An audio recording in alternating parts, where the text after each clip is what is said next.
BRS కి మరో ఊహించని షాక్ ఎదురైంది.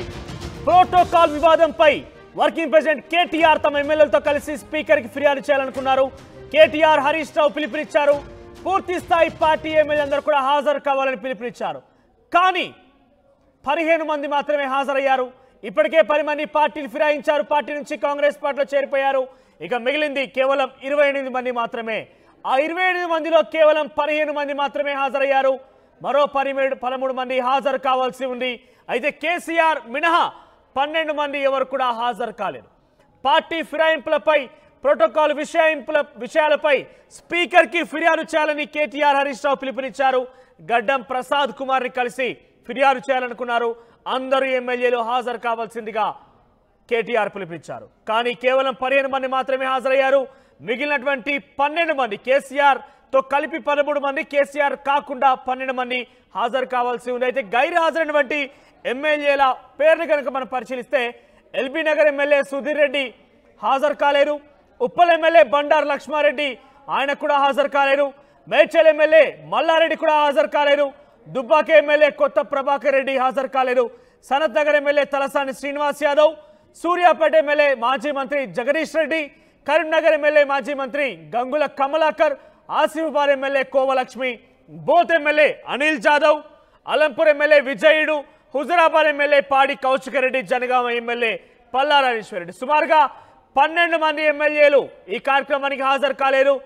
మొత్తం మీద కేసీఆర్ తో కలిపి 13 మంది హాజరు కాలేరు. 28 మంది సంఖ్యగా ఉంది బీఆర్ఎస్ పార్టీ ఎమ్మెల్యేలు ప్రస్తుతం అసెంబ్లీలో. 10 మంది ఇప్పటికే కాంగ్రెస్ పార్టీలో చేరిపోయారు. అయితే ఉన్నటువంటి 28 మందిలో కేవలం 15 మంది మాత్రమే హాజరయ్యారు. మీరు చూస్తున్నారు ఆర్టీవీ స్క్రీన్ పైన కేవలం 15 మంది మాత్రమే హాజరయ్యారు. దాంట్లో మాధవరం కృష్ణారావు, సబితా ఇంద్రారెడ్డి, పద్మారావు గౌడ్, సునీతా లక్ష్మణులందరూ కూడా సుమారుగా 15 మంది హాజరయ్యారు. మరొక 12 మంది హాజరు కాలేరు. దాంట్లో చాలా క్రియాశీలకంగా బీఆర్ఎస్ పార్టీలో పనిచేసినటువంటి పల్లా రాజేశ్వరరెడ్డి కూడా ఈ కార్యక్రమానికి హాజరయ్యారు. పాడి కౌశికరెడ్డి గైరు హాజరయ్యారు. విజయుడు అలంపూర్ ఎమ్మెల్యే దాదాపుగా ఆయన రేపు మాపో చేరబోతున్నారని ఒక సంకేతాలు కూడా ఇస్తున్న నేపథ్యంలో విజయుడు గైరు హాజరయ్యారు. బోత్ ఎమ్మెల్యే అనిల్ జాదవ్ గైరు హాజరయ్యారు. ఆసిఫాబాద్ ఎమ్మెల్యే కోవలక్ష్మి హాజరు కాలేరు. కరీంనగర్ ఎమ్మెల్యే గంగుల కమలాకర్ కూడా ఈ మీటింగ్ అటెండ్ కాలేకపోయారు. Suryapet MLA Jagadish Reddy, Sanath Nagar MLA Talasani Srinivas Yadav, Dubbaka MLA Kotha Prabhakar Reddy, Medchal MLA Malla Reddy, Uppal MLA Bandaru Lakshma Reddy, MLA Sudheer Reddy. So మొత్తం మీద ఈ లిస్ట్ లో సుమారుగా చూస్తే కనుక 12 మందిలో దాదాపుగా 5 నుంచి 6 కూడా ఇటీవల కాలంలో కాంగ్రెస్ పార్టీ టచ్ లోకి వెళ్లారు. రేపో మాపో అనే ఒక సిచ్యువేషన్, ఒక వార్త కూడా ప్రచారంలో ఉంది. ఈ నేపథ్యంలో వీరు గైరు హాజరవడం అనేది బీఆర్ఎస్ పార్టీలో చర్చనీయాంశం అవుతోంది. కేటీఆర్ మాటల్ని ఈ ఎమ్మెల్యేలు బేఖాతరు చేశారా? హరీష్ రావును లెక్క చేయలేరా? లేదంటే వాళ్ళ గైర్ హాజరుకి కల కారణాలని ముందుగానే కేటీఆర్కి వివరించారా? సో ఏదేమైనా కూడా ఈ ఎమ్మెల్యేలు గైర్ హాజరైన విధానం చూస్తే కనుక బీఆర్ఎస్ పార్టీకి మరొక షాక్ తప్పదనేది చాలా స్పష్టంగా అర్థమవుతోంది. అందరికీ నమస్కారం. గౌరవ మా శాసనసభ్యుల బృందం మొత్తం కూడా గౌరవ స్పీకర్ గారిని కలిసి చాలా వివరంగా అన్ని విషయాలు చెప్పాము. ప్రోటోకాల్ ఉల్లంఘనలకు సంబంధించిన విషయము చెప్పాము. దాంతోపాటు కాంగ్రెస్ ప్రభుత్వం వచ్చిన తర్వాత ఇప్పటి వరకు 10 మంది బీఆర్ఎస్ శాసనసభ్యులు, 6 శాసన మండలి సభ్యులు, 1 రాజ్యసభ సభ్యుడు పార్టీ ఫిరాయింపులకు పాల్పడ్డారు. ఈ విషయంలో మీకు ఆల్రెడీ పూర్తి సమాచారము, పూర్తి అవగాహన ఉంటుందనే విశ్వాసం మాకుంది. కానీ కొన్ని విషయాలు మీ దృష్టికి తీసుకొని రావాలి అని చెప్పి స్పీకర్ గారికి చాలా వివరంగా సుప్రీంకోర్టు తీర్పులతో సహా సుప్రీంకోర్టు, హైకోర్టు, భారతదేశం అంతా జరుగుతున్న విషయాలన్నీ కూడా వివరంగా చెప్పాం. అందులో ముఖ్యంగా స్పీకర్ గారికి వివరించి చెప్పింది ఏమంటే, speaker should decide on disqualification with in 3 months అనే సుప్రీంకోర్టు తీర్పు ఏదైతే ఉన్నదో, జనవరి 2020 సంవత్సరంలో స్పీకర్ గారు ఖచ్చితంగా 3 నెలల లోపల తన దగ్గరికి వచ్చిన డిస్క్వాలిఫికేషన్ పిటిషన్ ని, ఫిరాయింపుల మీద వచ్చిన కంప్లైంట్ ను యాక్షన్ తీసుకోవాలనే తీర్పు ఏదైతే ఉన్నదో దాన్ని వారికి చాలా వివరంగా justice Nariman, justice Aniruddha Bose, justice Ram Subramanian ముగ్గురిచ్చిన తీర్పును వారికి గుర్తు చేయడం జరిగింది. ఆ రోజు సుప్రీంకోర్టు ఇచ్చిన తీర్పును అనుసరించి మణిపూర్లో కాంగ్రెస్ ఎమ్మెల్యే శ్యామ్ కుమార్ అనే కాంగ్రెస్ ఎమ్మెల్యే ఎవరైతే పార్టీ ఫిరాయించారో వారి మీద అక్కడి మణిపూర్ స్పీకర్ గారు డిస్క్వాలిఫికేషన్ కూడా చేసిన విషయాన్ని కూడా స్పీకర్ గారి దృష్టికి తీసుకొని రావడం జరిగింది. ఇక్కడ జరిగిన ఉదంతం కూడా ఈ 10 మందిది కూడా సేమ్ ఇన్స్టెన్స్ కాబట్టి మీరు ఆల్రెడీ ఒక కవర్డ్ సుప్రీంకోర్టు జడ్జిమెంట్ లో ఉన్నారు. దయచేసి మీరు ఈ విషయంలో మరి నిర్ణయం తీసుకోండి. తీసుకోకపోతే స్పీకర్ పదవికి కూడా అగౌరవం వచ్చే విధంగా ఉంటుంది. ఎందుకంటే సుప్రీంకోర్టు చెప్పిన తర్వాత కానీ మీరు నిర్ణయం తీసుకోలేదనే పరిస్థితి వస్తుందని చెప్పి స్పీకర్ గారికి విజ్ఞప్తి చేయడం జరిగింది. స్పీకర్ గారికి సుప్రీంకోర్టు జడ్జిమెంట్ కూడా చదివి కూడా నేను వినిపించాను. అందులో జడ్జిమెంట్ లో ఏముందో కూడా ఒక్క నిమిషం మీకోసం కూడా చదివి వినిపిస్తాను. సుప్రీంకోర్టు జడ్జిమెంట్ లో దిస్ ఇస్ కేశం మేఘచంద్ర సింగ్, అంటే ఆయన ప్రదేశ్ కాంగ్రెస్ కమిటీ అధ్యక్షుడు మణిపూర్, ఆయన వర్సెస్ స్పీకర్ మణిపూర్ లెజిస్లేచర్. దానిలో జనవరి 2020లో అక్కడ సుప్రీంకోర్టు ఇచ్చిన తీర్పు ఏంది అంటే చాలా స్పష్టంగా చెప్పారు. ఏమంటారంటే therefore in any manner interdict judicial review in aid of the speaker arriving at a prompt decision as to disqualification under the provisions of the 10th schedule. Indeed, the speaker in acting as a tribunal under the 10th schedule is bound to decide disqualification petitions within a reasonable period.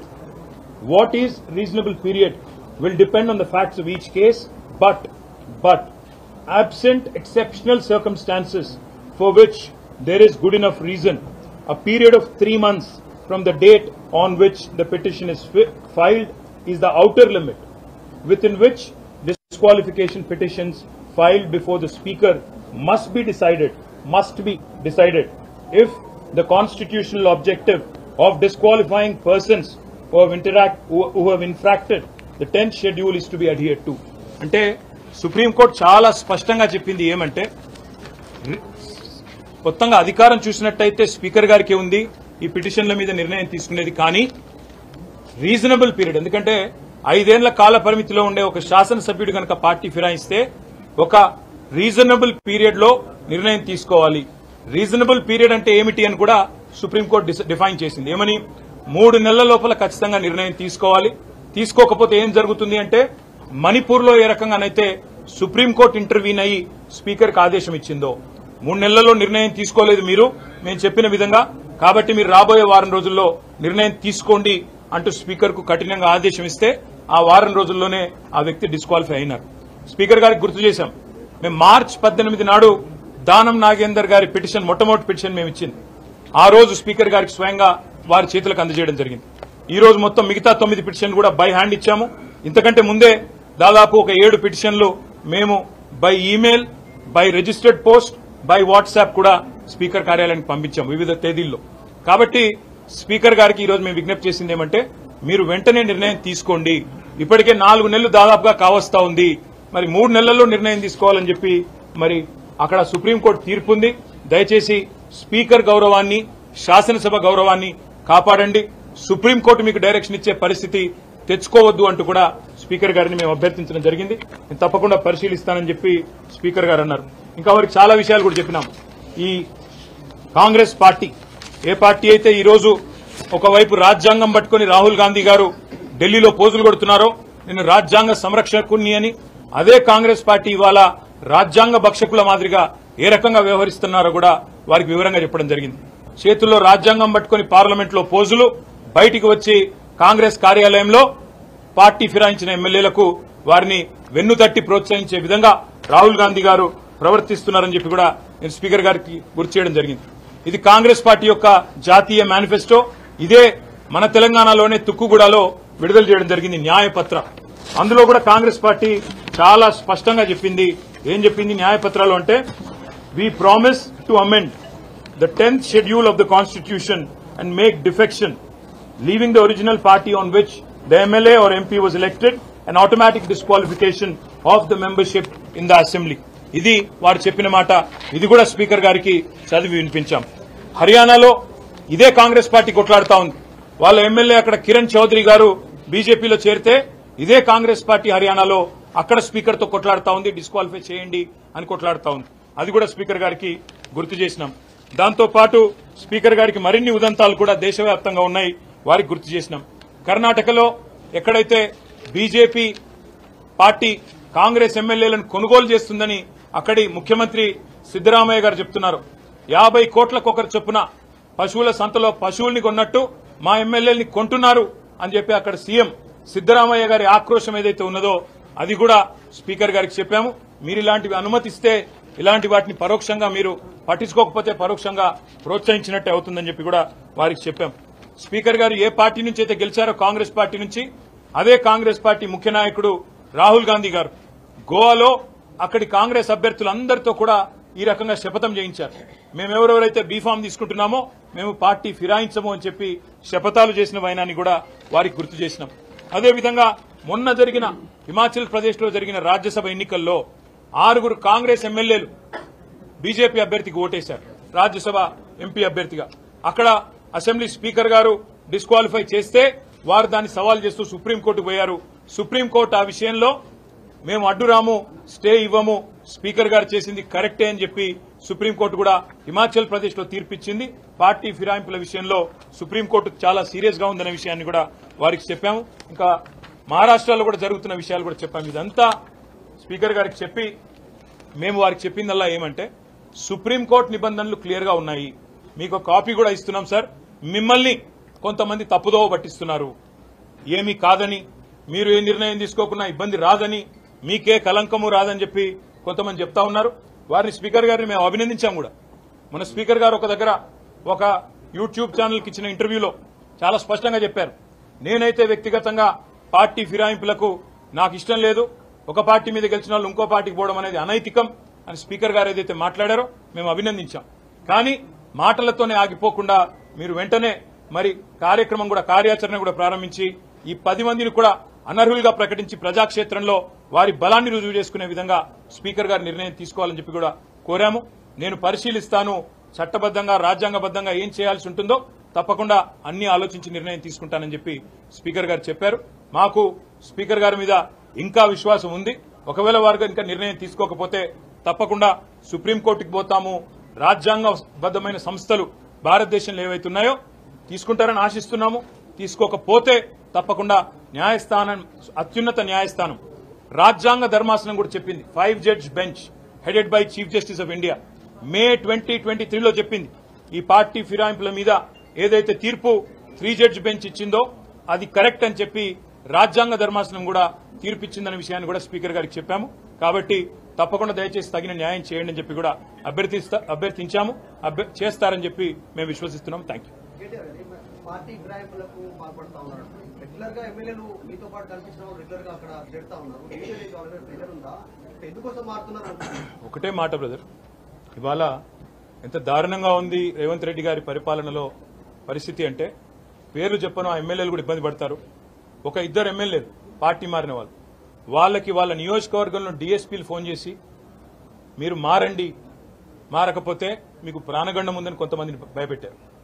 స్వయంగా police అధికారులు phone చేసి వాళ్ళ భయభ్రాంతులకు గురి చేసే విధంగా చేస్తున్నారు. ఇవాళ బీజేపీ చేస్తేనేమో వాషింగ్ మెషిన్ అంటారు, పాపాలు చేసిన వాళ్ళు అందులో పోతే పాప ప్రక్షాళన జరిగి బయటకు వచ్చిందని మాట్లాడుతూ ఉన్నారని చెప్పి రేవంత్ రెడ్డి గారు కాంగ్రెస్ పార్టీ ఆక్రోశిస్తుంది. వేరే రాష్ట్రాల్లో బీజేపీ కాంగ్రెస్ ఎమ్మెల్యేలను తీసుకుంటే మర్డర్ ఆఫ్ డెమోక్రసీ అంటారు. కానీ మరి ఇక్కడ మీరు చేస్తున్నది ఏంటి అని వారిని అడిగితే సమాధానం రాదు. కానీ వారు చేస్తున్నది కూడా సేమ్ పని. ఏం చేస్తున్నారు? కొంతమంది మీద కేసులు, విజిలెన్స్ దాడులు. మా రాజశేఖర రెడ్డి గారి బిల్డింగ్ బొలగొట్టినారు, మా రాజశేఖర రెడ్డి గారి కాలేజ్ బిల్డింగ్ బడగొడతారు. మల్లారెడ్డి గారి ఆస్తుల మీద పోయి వాటిని ధ్వంసం చేస్తారు. కొంతమందిని డైరెక్ట్ గా మీకు ప్రాణగండం ఉందని భయపెడతారు. కొంతమందికి బిజినెస్లుంటే ఆ బిజినెస్ల్లో విజిలెన్స్ వాళ్ళని పంపించి ఇంకా ఇతరత్ర సంస్థలను పంపించి ఇబ్బంది పెట్టే ప్రయత్నాలు. ఎవరన్నా నిర్మాణ రంగంలో ఉంటే వారిని జీఎంసీ ద్వారా, హెచ్ఎండిఏ ద్వారా భయభ్రాంతులకు గురి చేయడం. ఇవాళ బడేబాయికి చోటబాయికి పెద్ద తేడా ఏం లేదు. బడేబాయి అక్కడ చేస్తున్న పని ఇక్కడ ఈయన చేస్తున్నాడు చోటబాయి, ఏం తేడా లేదు. ఆయన తనకుండే అన్ని సంస్థలను వాడుతున్నాడు, బెదిరిస్తున్నాడు రాజకీయ పార్టీలను, వైరపక్షాలను. ఈయన కూడా అదే పని చేస్తా ఉన్నాడు. మాకు పార్టీ మారిన ఎమ్మెల్యేల మీద సానుభూతి ఉంది, ఎందుకంటే వాళ్ళు రాజకీయంగా ఆత్మహత్య చేసుకున్నారు. వారిని నేను కాపాడలేను, ప్రజలు తప్పకుండా వారిని శిక్షిస్తారు ప్రజాక్షేత్రంలో. అందుకే మేము చెప్పేది, ఇవాళ రాజకీయాల్లో హత్యలు ఉండవు, ఆత్మహత్యలే ఉంటాయనడానికి ఇవే ఒక గొప్ప నిదర్శనం నేను అనుకుంటా ఉన్నా. చాలా విషయాలు చెప్పాము, ఇంకా మిగతా విషయాలు చెప్తే మీరు ఇంకెక్కడికో వెళ్ళిపోతారు.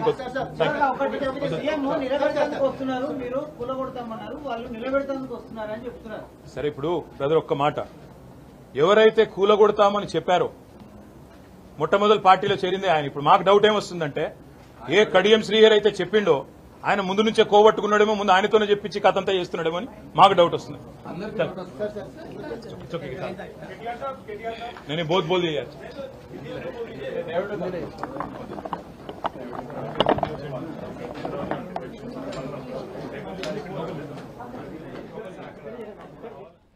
ఇక ప్రోటోకాల్ పాటించడం లేదు, పార్టీ ఫిరాయింపుల విషయంలో చట్టానికి విరుద్ధంగా చేస్తున్నారు. పలు సెక్షన్లు, పలు కేసులు గతంలో జరిగిన విషయాన్ని మొత్తం కూడా ఉదాహరణలుగా చూపిస్తూ కేటీఆర్ ఈరోజు స్పీకర్ గడ్డం ప్రసాద్ కుమార్ని కలిశారు. ఆయన మీడియాతో కూడా మాట్లాడుతున్నారు. ఇప్పటికే మనం చూసాం, మీడియాతో కూడా మాట్లాడారు అసెంబ్లీ దగ్గర నుంచి, మీడియా పాయింట్ నుంచి. సో మొత్తం మీద పార్టీ ఫిరాయింపులు, ఆ తర్వాత ప్రోటోకాల్ వివాదాలు. ఏకంగా మాజీ మంత్రి ప్రస్తుతం ఎమ్మెల్యేగా ఉన్నటువంటి సవిత్ రెడ్డి కూడా మాట్లాడడం జరిగింది.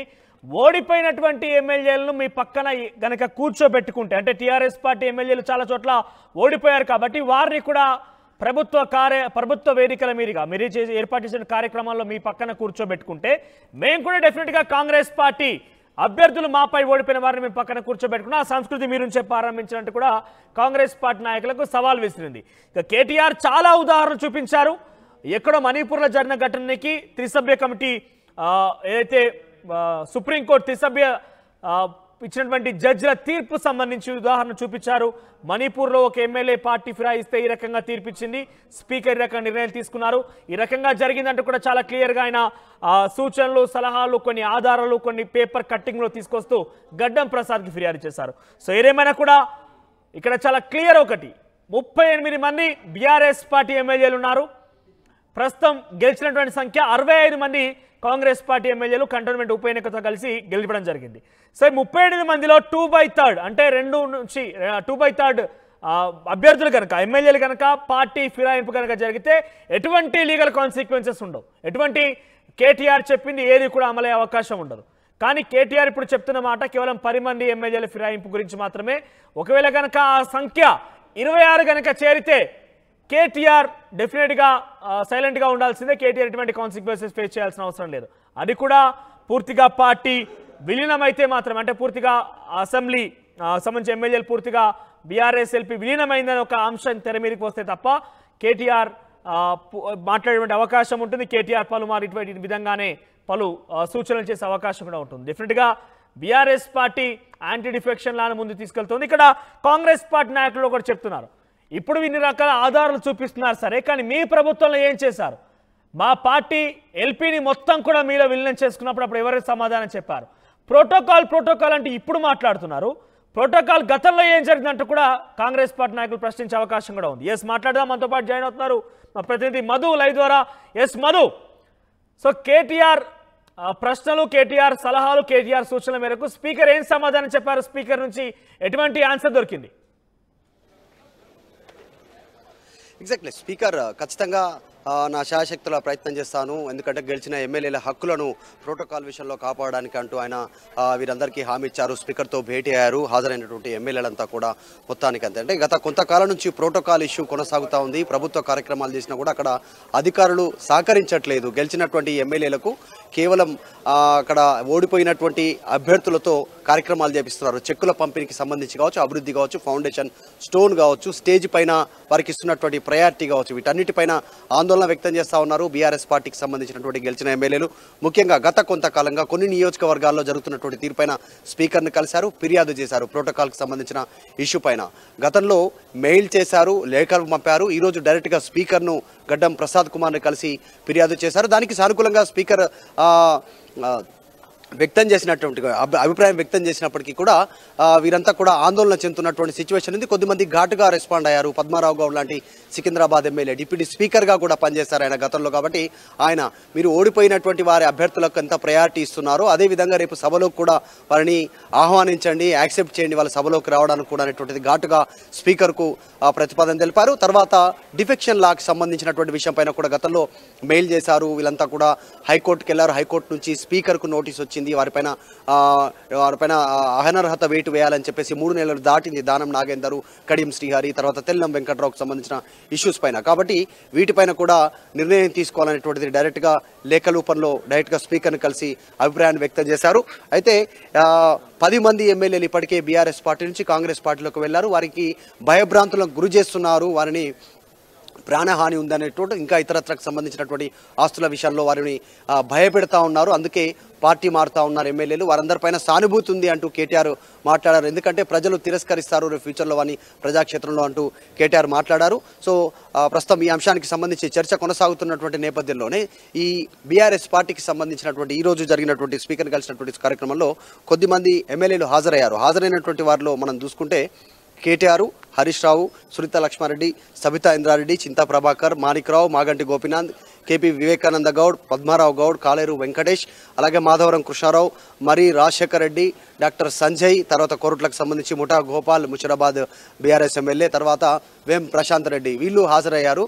మిగతా వారు గైర్హాజరైనటువంటి లిస్టు తీసుకుంటే ఎందుకు గైర్హాజరైనటువంటిది ఇంతవరకు డీటెయిల్స్ తెలియదు. కానీ గైర్హాజరైనటువంటి గారులలో ఎల్బీనగర్ ఎమ్మెల్యే సుధీర్ రెడ్డి ఉన్నారు, ఉప్పల్ ఎమ్మెల్యే బండారు లక్ష్మారెడ్డి ఉన్నారు, మేడ్చల్ ఎమ్మెల్యే మల్లారెడ్డి ఉన్నారు, దుబ్బాక ఎమ్మెల్యే కొత్త ప్రభాకర్ రెడ్డి, సనత్నగర్ ఎమ్మెల్యే తలసాని శ్రీనివాస్ యాదవ్ హాజరు కాలేదు, సూర్యాపేట ఎమ్మెల్యే జగదీశ్వర్ రెడ్డి, కరీంనగర్ ఎమ్మెల్యే గంగుల కమలాకర్ గాని, ఆసిఫాబాద్ ఎమ్మెల్యే కోవా లక్ష్మి, తర్వాత బౌద్ధ్ ఎమ్మెల్యే అనిల్ జాదవ్ కంప్లైంట్ చేశారు. Thank you for the updates. 15 మంది హాజరయ్యారు. స్పీకర్ కంప్లైంట్ చేశారు. మరొక 12 మంది గైర్ హాజరైనట్టు తెలుస్తోంది. సో మొత్తం మీద స్పీకర్ కి గతంలో జరిగినటువంటి కొన్ని విషయాల్ని ఉద్దేశిస్తూ సూచనలు సలహాలు చేస్తూ వాటికి సంబంధించి కొన్ని ఆధారాలు ప్రొవైడ్ చేస్తూ కేటీఆర్ స్పీకర్ గడ్డం ప్రసాద్ కి ఫిర్యాదు చేశారు. ఇక గడ్డం ప్రసాద్ దీనికి సంబంధించి ఇంకా రియాక్ట్ కావాల్సిన అవసరం అయితే ఉంది. సో మొత్తం మీద కేటీఆర్ గడ్డం ప్రసాద్ కి చేసినటువంటి ఫిర్యాదు మేరకు ఎటువంటి రియాక్షన్ రాబోతోంది, ఎటువంటి రియాక్షన్ ఇవ్వబోతున్నారు స్పీకర్ చూడాల్సిన అవసరం అయితే ఉంది. మణిపూర్లో జరిగిన ఘటన ఉద్దేశిస్తూ ఆయన మాట్లాడడం జరిగింది. సుప్రీంకోర్టు త్రిసభ్య జడ్జిల యొక్క నిర్ణయం మేరకు అక్కడ మణిపూర్లో సభ్యత్వాన్ని రద్దు చేసి అసెంబ్లీ సభ్యత్వాన్ని రద్దు చేస్తారంటూ కూడా చెప్పడం జరిగింది. సో మొత్తం మీద కేటీఆర్ ఈ యొక్క ఫిర్యాదుల విషయంలో కొంత ఉత్కంఠ ఎత్తున పరిష్కారం పడుతోంది. 2/3 ఆఫ్ బీఆర్ఎస్ ఎల్పీ కనుక కాంగ్రెస్ పార్టీ విలీనం అయితే ఎటువంటి లీగల్ కాన్సిక్వెన్సెస్ ఉండకపోవచ్చు. ప్రస్తుతానికైతే 10 మందిని కాంగ్రెస్ పార్టీ తమలో విలీనం చేసుకుని మరొక 16 మంది కనుక కాంగ్రెస్ పార్టీలో చేరితే బీఆర్ఎస్ పార్టీకి ఎటువంటి ఆలోచన ఎటువంటి సూచనలు చేసినా కూడా ఎటువంటి అవకాశం కూడా ఉండకపోవచ్చు.